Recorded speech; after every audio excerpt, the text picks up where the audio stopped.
भरतपुर के पीलूपुरा में बुलाई गई गुर्जर महापंचायत जैसे ही खत्म करने की घोषणा हुई, समाज के कई युवक आक्रोशित हो गए। बड़ी संख्या में भीड़ ने सभा स्थल से महज 150 मीटर दूर रेलवे ट्रैक पर कब्जा जमा लिया। करीब 2 घंटे तक दिल्ली मुंबई ट्रैक जाम कर दिया। पटरियों को उखाड़ने की कोशिश की गई। प्रशासन को भी इस बात का अंदाजा नहीं था कि युवा आक्रोशित होकर ट्रेन रोक देंगे। वहीं चौंकाने वाली बात यह भी है कि आखिर राज्य सरकार की ओर से मांगे माने जाने के बावजूद युवक क्यों भड़के। मौके पर मौजूद टीम ने ट्रैक जाम कर बैठे युवाओं से समझाइश करने पहुंचे उत्तर प्रदेश के सरधना के सपा विधायक अतुल प्रधान से बात की। बैंसला के महापंचायत खत्म करने के ऐलान पर भड़के थे युवा। गुर्जर आरक्षण संघर्ष समिति के संयोजक विजय बैंसला ने रविवार को गुर्जर महापंचायत का आह्वान किया था। सरकार से अपील की थी कि समाज की मांगों को एक साथ मसौदा या तो कोई मंत्री या आईएएस लेकर आए जो मौके पर ही डिसीजन करवा सके। समाज के सामने ड्राफ्ट पढ़कर सुना देंगे और समाज जो फैसला करेगा उसे मंजूर कर लेंगे। इसके बाद बैंसला जब मंच पर पहुंचे तो पहले प्रदेश भर से आए गुर्जर समाज के लोगों से बात की। इसी बीच युवाओं के एक गुट ने महापंचायत में विरोध शुरू कर दिया। ड्राफ्ट को लेकर असहमति जताई। जैसे ही बैंसला ने आधिकारिक रूप से महापंचायत खत्म करने की घोषणा की, युवा नाराज हो गए और 150 मीटर दूर ट्रैक पर चले गए। विजय बैंसला ने कहा, आप पटरी पर नहीं बैठे। 9वीं अनुसूची की चिट्ठी जल्द जारी हो जाएगी और कैबिनेट अप्रूवल आ जाएगी। इसके बाद बैंसला महापंचायत स्थल से निकल गए। इसी के बाद युवा ट्रैक की ओर पहुंचे और ट्रैक रोक दिया। ट्रैक पर पहुंचे युवाओं की मांग थी कि उन्हें अभी फैसला चाहिए।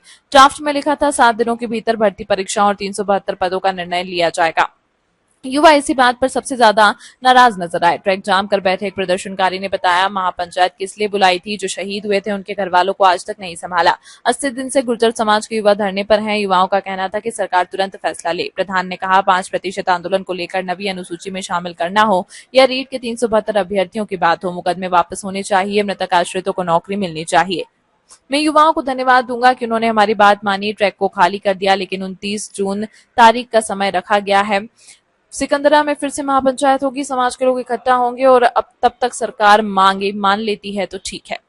कर्नल साहब जो देके गए हैं अपने समाज को, वो इतनी बड़ी चीज देके गए हैं, मैं कहता हूँ ना पहले कभी कोई देके गया और शायद आगे भी कोई नहीं देके जा पाएगा। कर्नल साहब यहाँ पे आंदोलन करते थे 14, 15, 16 में यहाँ पे एसपी रहा हूँ, तो इसलिए मैं उनको व्यक्तिगत तौर पे जानता हूँ कि उनकी रणनीति ऐसी थी, उनकी पकड़ ऐसी थी, उनका रुतबा ऐसा था कि वो काम करा के गए। समाज के लिए भगवान के बराबर का दर्जा है उनका। एक मंत्रिमंडलीय कमेटी का गठन हुआ है जो कि स्थायी कमेटी है, वो एक बार के लिए नहीं बना है। देवनारायण योजना में आपके संघर्ष समिति के जो प्रतिनिधि जो आप नामित करेंगे उनको शामिल करने की बात हो गई है। प्यारे बच्चों, सबसे पहले तो देवनारायण भगवान को मैं नमन करता हूँ, ठीक है।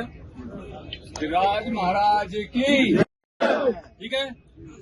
और इससे पहले आपके आने के पहले सारे लोग आगे के ट्रैक से कोई नहीं बचा, सबको लिया है, जिम्मेदारी से लिया है।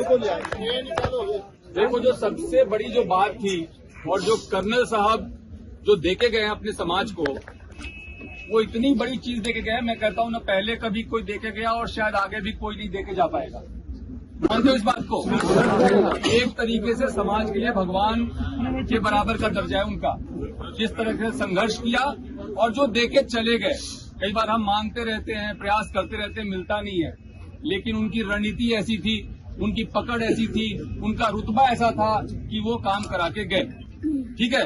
इसीलिए हम सभी आज उनको बहुत सम्मान देते हैं। जब कर्नल साहब यहाँ पे आंदोलन करते थे 14, 15, 16 में यहाँ पे एसपी रहा हूँ, कई बार उनसे मिला हूँ, कई बार उनसे बात हुई है, तो इसलिए मैं उनको व्यक्तिगत तौर पे जानता हूँ।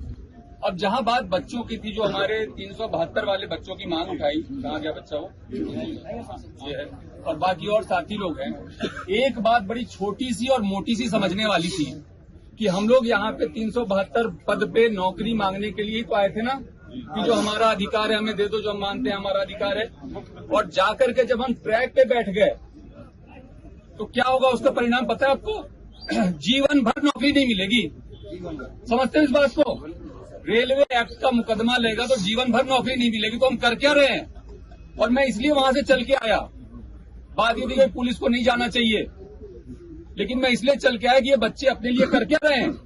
और मैं धन्यवाद देता हूं प्रधान जी का, मैं धन्यवाद देता हूं प्रधान जी का कि इन्होंने सबसे पहले इस बात को समझा, वहां पे गए, आपको समझाया, और अधिकांश बच्चे तो मेरे ख्याल से आगे समझ के और बाकी को भी अब समझा के ले आएंगे।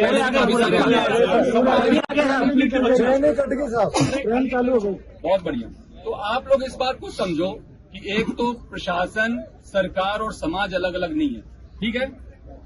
जो कोई हमारी मांगे होती हैं, जैसे कह रहे हैं हम 7 साल या 17 साल से आप मांग कर रहे हो, 7 साल से मांग कर रहे हो, पूरी नहीं हो रही है, तो उसमें क्या दिक्कत है, आपका पॉइंट ऑफ व्यू क्या है, सामने वाले का पॉइंट ऑफ व्यू क्या है, इसको क्लियर करने के लिए आज जो घोषणा हुई, जो मैंने सुना कि एक मंत्रिमंडलीय कमेटी का गठन हुआ है, जो कि स्थायी कमेटी है, वो एक बार के लिए नहीं बना है, वो हर 3 महीने पे मीटिंग करेगी और पहली मीटिंग इसी मंथ होगी, इसी जून माह में होगी, तो वहां तो आपकी बात सबसे पहले रखी जाएगी ना। तो इतना ज्यादा उद्वेलित होने वाली बात थी नहीं, और फिर भी अगर आपके दिल को चोट पहुंचा, मैं समझ सकता हूं, हम लोग सभी रोजगार के लिए बहुत हमने भी संघर्ष किया है, हम भी कॉलेज में पढ़े, दिल्ली जाके पढ़े, नौकरियों के लिए कंपटीशन दी, फिर नौकरी हुआ तो नौकरी में, हमें पता है कि एक बेरोजगार का दर्द क्या होता है, लेकिन साथ ही साथ अगर ये दर्द था तो थोड़ा सा धैर्य रखना चाहिए था, मैं मानता हूं। और मैं कोई आपसे दूर नहीं हूं, प्रशासन आपसे दूर नहीं है, कलेक्टर साहब, एसपी साहब आपसे दूर नहीं है, और न सरकार आपसे दूर है। मैं आपको कहना चाहूंगा, आपकी जो महापंचायत थी उसमें आपका बिंदु था, जितने भी उसमें पॉइंट्स तय हुए, आप देखिए तो 9वीं अनुसूची में कैबिनेट से प्रस्ताव पारित करा के भेजने की बात हुई। एक ये मन में हमेशा डर रहता है ना सबके कि कहीं हमारा आरक्षण खत्म नहीं हो जाए, ठीक है, तो वो 9वीं अनुसूची में डालने के लिए कैबिनेट से प्रस्ताव पारित करने की बात को लेकर के सरकार ने अपनी सहमति व्यक्त की है, जो कि पहली बार हुआ। इसके साथ ही जो मुकदमे वापसी की बात है, जिससे हम सभी लोग परेशान रहते हैं, हमारे बच्चे परेशान रहते हैं, उसमें केवल बेलेबल ही नहीं बल्कि जो दूसरे जिसमें कि नोटिस दे करके भी कार्रवाई की जा सकती है, उसके भी डिस्पोजल की बात और सहमति दे दी गई है। देवनारायण योजना में आपके संघर्ष समिति के जो प्रतिनिधि जो आप नामित करेंगे उनको शामिल करने की बात हो गई है। कैबिनेट सब कमेटी में जो मीटिंग होगी उसमें आपके प्रतिनिधि जो नामित होंगे उनको शामिल करने की बात हो गई है। तो आप हर 3 महीने पे मिलोगे। आप जो कह रहे हो हमारी कोई बात नहीं सुन रहा, हमारी कोई बात नहीं समझ रहा, हमारी लॉजिकल बात है, वो हर 3 महीने पे सवाल पूछने का आपके पास मौका होगा। तो मेरी कोई बात पे आपत्ति है क्या? और इस देश में गांधी के देश में अगर गांधीवादी तरीकों को छोड़ करके हम दूसरे तरीके पे जाएंगे और बिना सोचे समझे जाएंगे तो अपना भविष्य अंधकार में डाल रहे हैं। तो मेरे को बच्चों इतनी बात कहनी थी। आप सभी बहुत समझदार हैं, पढ़े लिखे हैं, मैं आपका बड़े भाई जैसा हूं। अगर आप बड़े भाई की राय को मानते हैं, अभी आप लोग जो भी यहाँ बैठ के अपना तय करेंगे नीति रणनीति, उसके बारे में मुझे कुछ नहीं कहना, लेकिन मैं कहूंगा कि जो भी निर्णय लिया करो उसमें अपना भला तो पहले सोच लिया करो, जिससे कि आपका बहुत भारी नुकसान नहीं हो जाए। तो इतनी सी बात कहनी थी। सबको बहुत बहुत धन्यवाद।